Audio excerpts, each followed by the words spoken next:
I think now is a really good time to invest in a network attached storage. It's no longer just for video editors or people who like to hoard a lot of movies. I really think it's important that you get ahead and not rely on big tech to manage all your digital precious memories.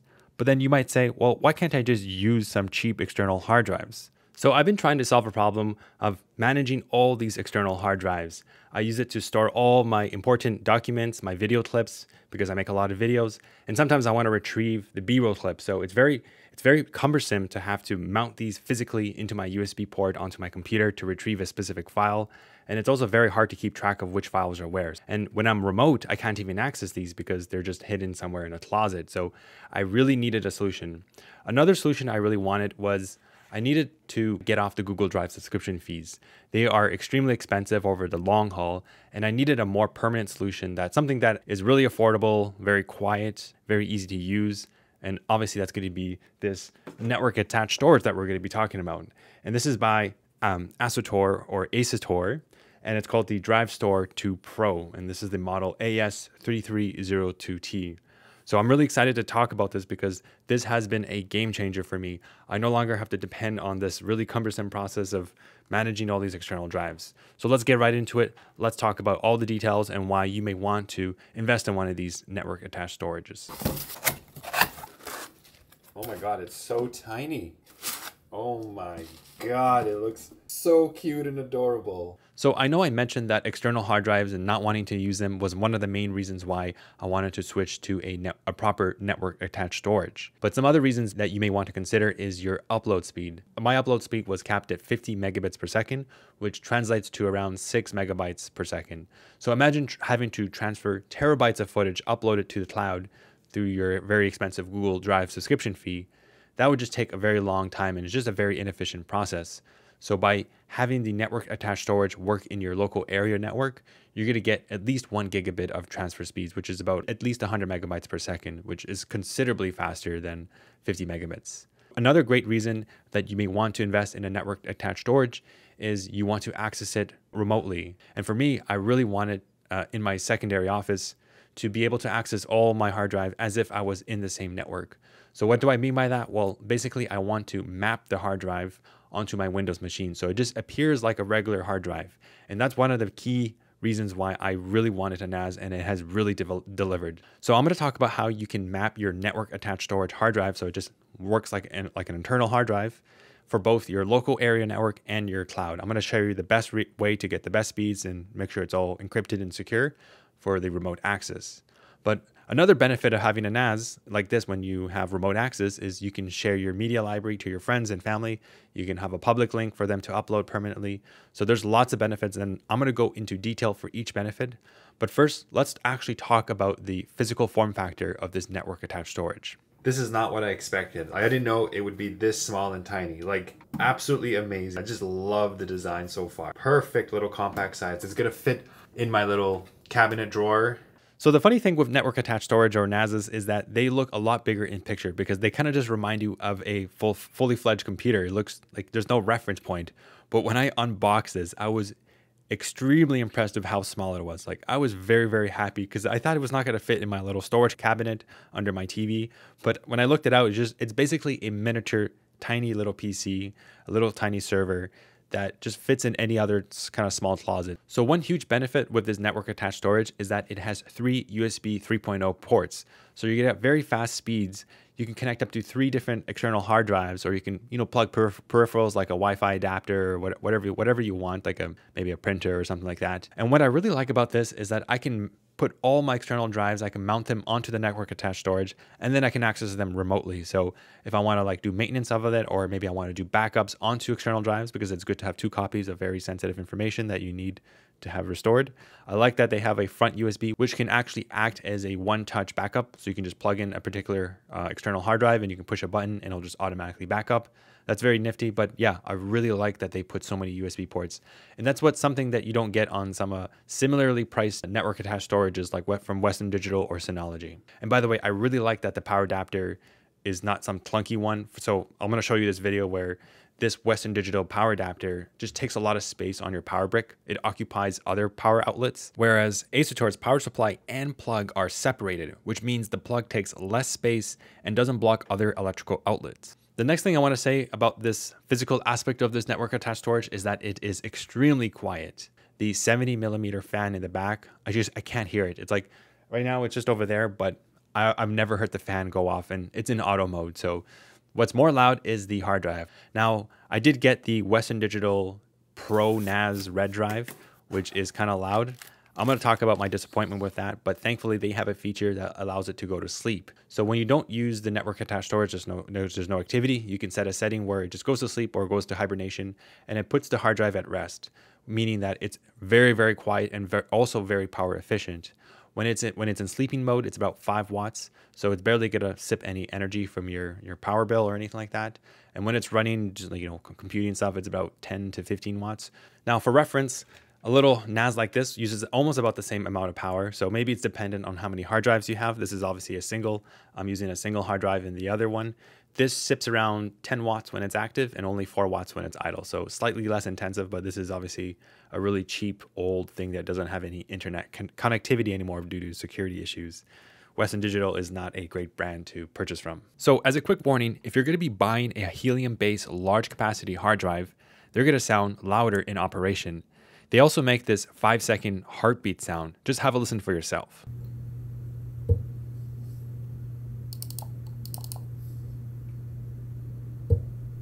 Now, Western Digital calls this sound as normal behavior, even on their website. Apparently, all brands exhibit this type of behavior. These professional-grade hard drives are typically used in huge server rooms where noise isn't an issue. Now, apparently, the Western Digital Red Plus drives are a bit quieter.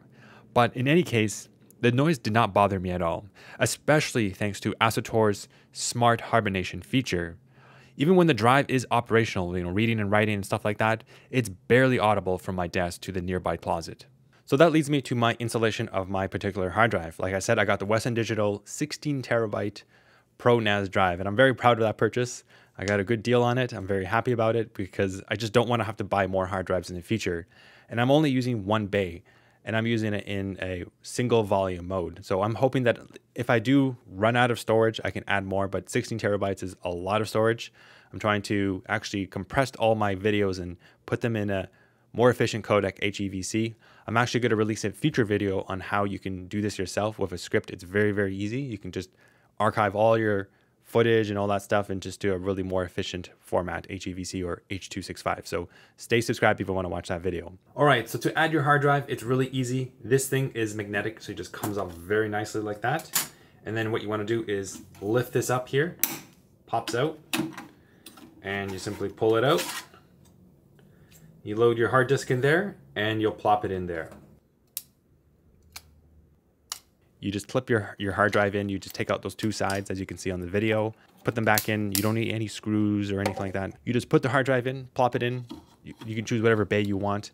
I put it in the second bay because it kind of gives more air between the actual CPU. You can see in this video that there's like an air gap there, which might make the NAS run just a little bit cooler. Overall, installing the hard drive was a toolless, painless operation, very, very easy. And this leads me to the software. This software is amazing. You'll basically just set it up in a few seconds, and if you want to go more advanced and stuff like that and set up like OpenVPN and all your servers in the background, you can go as crazy as you want. What I really like about Asustor's software is that you don't need to know anything about servers or networking to set up your device.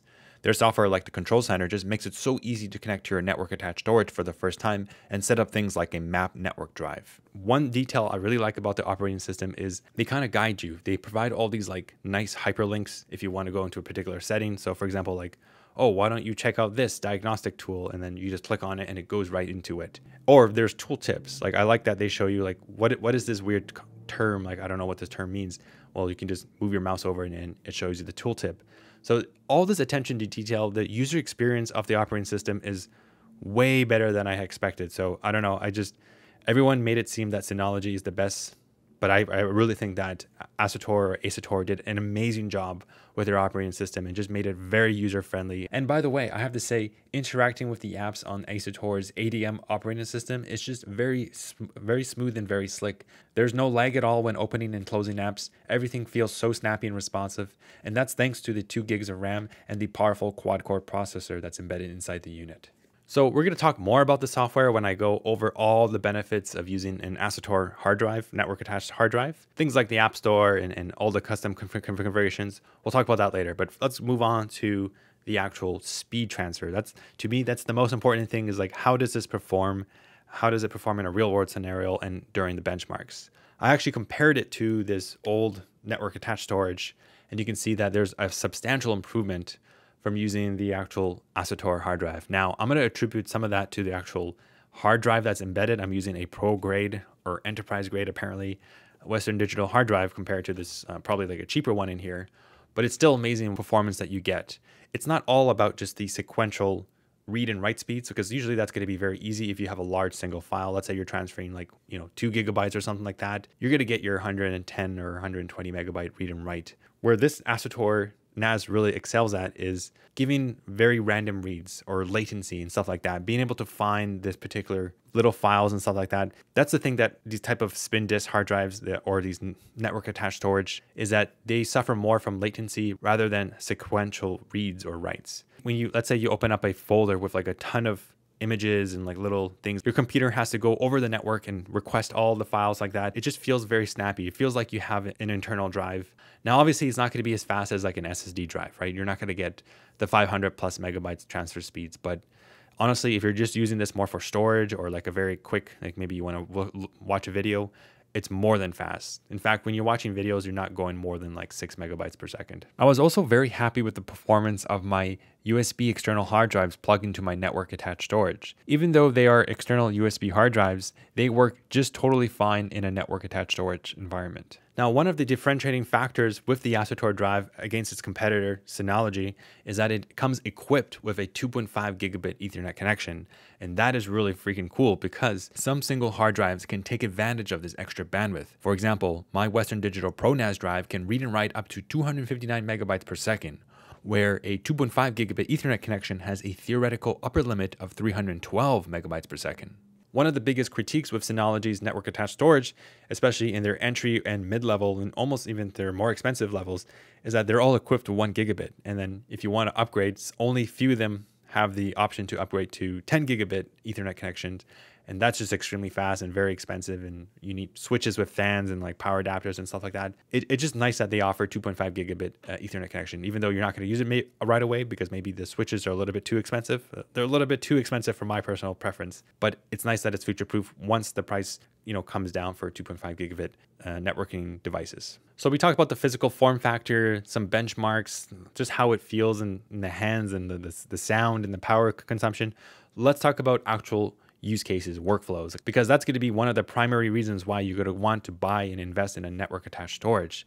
And just let me say, like, it has been a game changer. I just love that everything is centralized onto one hard drive. I don't have a disparate amount of external hard drives, and I really like the fact that I'm more organized. And to me, that gives me a lot of peace of mind, and that just makes me feel a lot more productive in the end. The ability to map a network attached storage hard drive to your Windows machine, whether it's on your local area network or on a remote, is phenomenal, because what this means is that you can do things like not have to worry about syncing issues, because you can just access the file like as if it's right there in your computer. That to me is the most important thing. Another huge benefit of mapping network drives is that it works natively, meaning you don't need to install any third-party software. This is huge. Asustor does provide a kind of an easy sync, which offers more of a Dropbox or Google Drive where you can synchronize.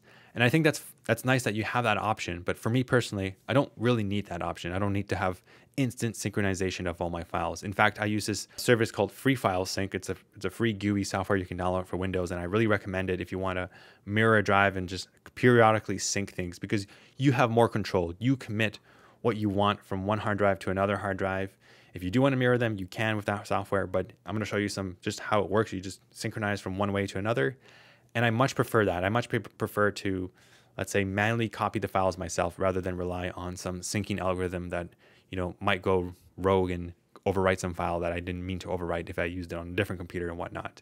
So the whole Dropbox type of esque feeling when you have the easy sync, that is offered. I think that's a great benefit that they offer it, but I love the fact that I can map my hard drive over the local area network or even remotely. Now, when you map your network drive over the internet, over the cloud, it's a little bit tricky.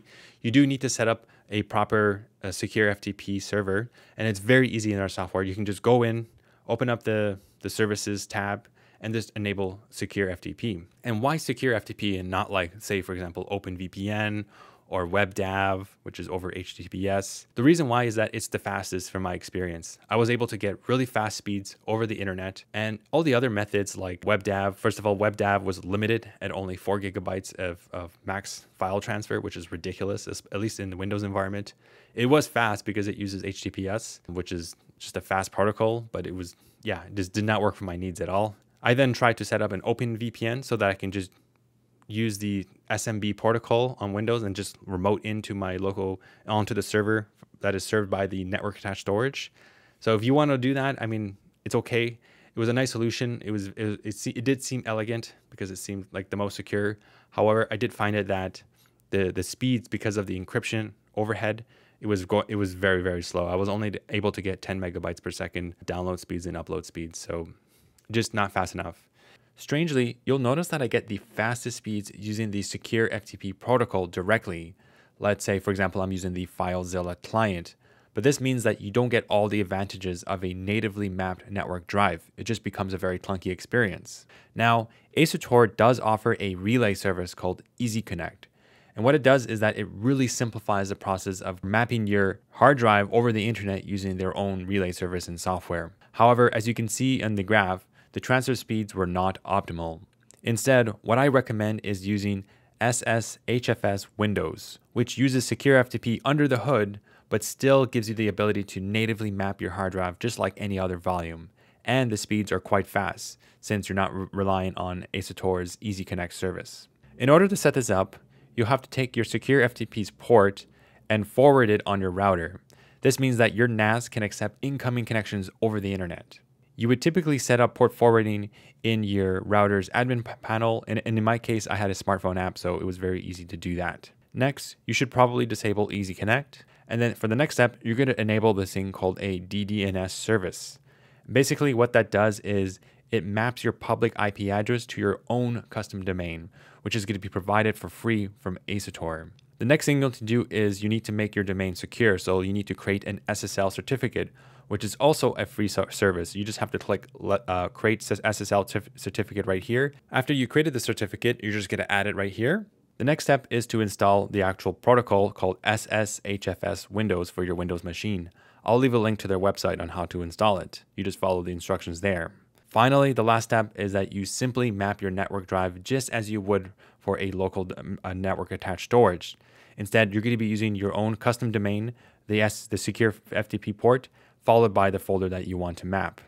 The only one caveat to this is that you cannot map an external drive from your network attached storage, but all the other volumes are available for you to map. Now, this was all really easy to set up because Asustor does provide a lot of online official resources, for example, on how to set up the SSL certificate and the domain name and all that stuff.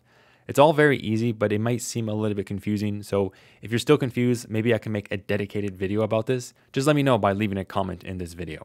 So another workflow that I really like with Asustor's suite of apps is the photo upload gallery. So you basically have your own private Google Photos, which is amazing. So you can take a photo and it automatically uploads into my hard drive. And the best part about this is that if I need to do, let's say I'm taking photos of like old stuff that I want to sell, or I'm grabbing some quick B-roll, I can quickly just shuttle that right into my computer. I don't have to mess with USB cables. That is an amazing workflow improvement because I can just take a photo, appears right on my desktop through my mapped network hard drive. So this integration with the photos is just a lot more seamless than having to like use a USB or download a file from some Google Photos website. So another huge benefit with using Asustor's network attached storage is the Google Drive or the Dropbox subscription fee savings. In fact, if you're going to use, like in my case, 16 terabytes, imagine having to pay 16 16 terabytes worth of a monthly subscription or yearly subscription to Google Drive. You would literally break even and profit and save money by hosting your own solution just in a matter of months. So another benefit with Asustor's NAS is that they offer volume encryption. So that means that all your super sensitive files, things that you don't want to ever be exposed, it can be fully encrypted. You can have the key to that. Mind you, if you do lose the key, it's your files are forever gone because they're encrypted, and they use military grade encryption. Another thing that I really liked with Asustor's software was how easy it was to set up access control. So let's say you have friends and family, you can actually set up separate drives, volumes for your friends and family so that they have their own username and password and they can easily log in. So setting all that, the access rights and stuff like that is super easy with their intuitive operating system software. Another benefit for advanced users that Asustor offers is you have full access to all the services. So for example, you can SSH into your terminal and then you can run things like scripts, cron jobs. Maybe you have a script to compress images and you can just all do that from a remote access to your SSH. So another huge benefit with you having your own custom Google Drive or Dropbox is that you can basically have your own shared links. And you know how annoying it is when you want to transfer a large file with your friends, and a lot of these online services limit them to like maybe 5 gigabytes or whatever. Like basically you can have your biggest files you want, you can share a link to your friend and they can upload to that link, and vice versa, they can download from that link as well. You can also secure it with a password, and you can control whether it expires or it stays permanent. So I can't go through all the features. I've been talking for a long time. There's so much to cover. There's just an endless amount of possibilities you have. They have an app store where you can go in and download all types of third-party apps, and a lot of them are very useful. There's a lot of cool things that you can do, like you can set up your open VPN, you can run all types of services. Like for example, they have a service like Plex. They have another service where you can host your music, and it just gives you a very seamless experience on their actual phone app. All of them with a purpose, like one is for administration, one is for accessing your easy sync or your transfer files, your actual files on a drive, one for photos, one for music, one for video, and etc. and etc. And I have to say, all their smartphone applications have been extremely intuitive. In fact, their desktop, their smartphone apps are just all super well polished. Like I can't believe how well everything just works so seamlessly out of the box. They did a great job with their smartphone apps and just the desktop experience. So for the final and best reason why you may want to invest in a network attached storage, and that is to simply view your entire media collection on any device you have. That includes your TV, your projector, even a Quest 2, and obviously your smartphone. Now, this network attached storage comes equipped with a quad-core CPU that has hardware transcoding. That means that you can run a Plex server and you can transcode media over the internet in a more compressed format. However, in my case, I much prefer to use something like a Chromecast and the Kodi app. The Kodi app you can install for free on the Chromecast, and that will allow you to connect to your local area network using the SMB protocol. And same applies for the Quest 2. You can use Skybox, which is another app that can help you connect to your local area network and just view your entire media collection on all these other devices. So yes, they do provide their own video app, which makes it very nice to view all the videos that you have. But when you're on your local area network, you can just use the SMB protocol and just stream the files directly onto your device without any transcoding. So let's wrap this up. Why would you want to get Asustor's AS3302T Drivestor 2 Pro? Well, first of all, it's a very snappy experience. The UX, the user software, all the apps, everything just feels very seamless, works together. And configuring it and setting it up for the first time is very easy. And if you want to go the extra mile and set up a DDNS server and have your own custom domain, it's all provided and it's free, and they have really great documentation. So you can do it yourself. And obviously I haven't used a Synology, but comparing them in terms of specs, say, for example, the newest edition of Synology's entry-level, mid-level type of one, the DS223, or even Western Digital's newer brands, not this particular one. Well, first of all, with Western Digital, they've had a lot of issues. They've been hacked before.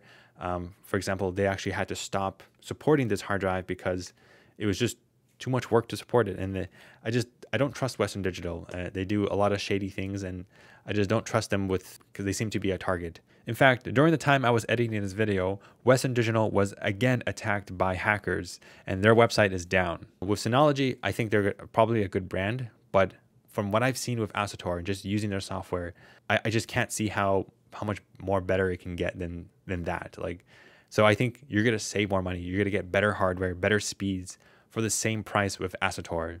So I would just go with Asustor. I mean, they're a good name brand. They're made by Asus, and I've trusted Asus. They're known for a while. They have other pro lines. They're used in other situations. They're not just for entry level or mid level people. I'm very happy. I think the 2.5 gigabits, the amazing operating system, all the apps, 3 USB ports that can give you even more storage, and how quiet it is, like just everything works together. It's a very seamless, well put together product. Now, I know this was a long video and I might have glossed over some topics. So if you have any questions in particular about the network attached storage, or you want me to make a follow-up video on how to set up, let's say, for example, your own custom domain name, or talk about security aspects or anything like that, more than happy to continue this conversation because I really like it. I've been using it and it's been a game changer for me. I'll see you in the comment section down below, and I will also see you in the next video.